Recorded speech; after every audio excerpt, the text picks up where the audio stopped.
Uba poleng do habayakran biginong patay kubor ulong baga sorkar jela lengba ke Meghalaya Eco-Tourism Infrastructure Development. Karon ni kejing temu ban pyntrei yaki kyntiew tylli projek, badmenta kejing penkrea igini projek kelaya cakmat. Baladep ban Mang sauspa khatsan point kendai lai Klur Tyngka ban pyntrei kam yaki ni projek. Uli tho bakini ki kyntiew tylli projek yakan tho bante yak Shillong Peak Ropeway ke Integrated Hospitality Convention Center Tura ke Hospitality Complex bat Tourism Infrastructure Allotted Sora bat Cibagre kajing penklador ke Convention Center ha Orchid Lake Resort Umyam bat ke Tourism Infrastructure Hanoknum River Island. Balakmi denti bahagi ki ar lai benai unsa sedang no ya kajing hot tender. Uba poleng do uloong badang shen ulalit yu kejat ha ka shnong kongthong rengkat bat UCEM kaki HADC uba titas Starwell Khan ubreru MDC kathan bat lapan bena bante ya ka hospitality complex ha ka jinglut ke bankot nyo point sausan Klur Tyngka ha ka shnong 17 projects are at various stages of preparation.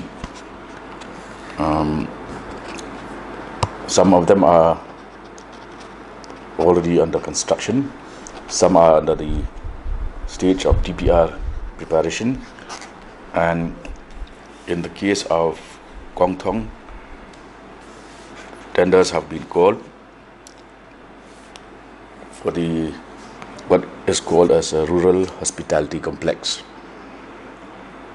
So in all we have for Kongthong an amount of 7.45 crores has been earmarked, and various other projects across the state, including the Shillong Peak Ropeway. This will take off sometime in November this year. Then we have the Integrated Hospitality and Convention Center at Tura, which is under construction.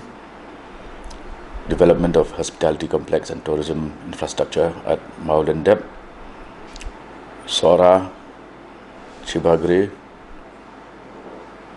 These are under TPR preparation stage. The revamping of the convention center at the Orchid Lake Resort, Omyam, is under construction. Development of tourism infrastructure at Nongkrum River Island and tourism complex at Nongmahir, these are under DPR preparation.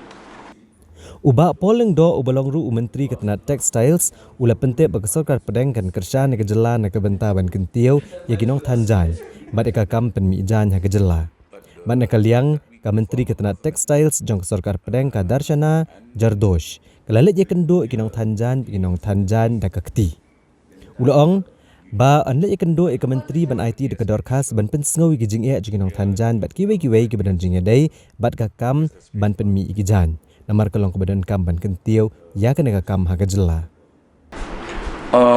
ki babun hi kalong gana bangi hapan identify iki brio ki ba dan interviewing and ki artisan ki jongi dan ki badan ki snong ki ba kendong ba kim nong aware ya ka jintai kam jong ga Department of Textile su te ban create shwa kataka awareness haki bat ba ngin la ban reach out cheki ban kenjo cheki kolong daga jing trail lengkat jong ki snong bat ki nomi kwat ba namba kin identify haki nu ki snong bat ki ba kum ki no ki ba dang like naka jing yo jing support jing kerjaan naka state government.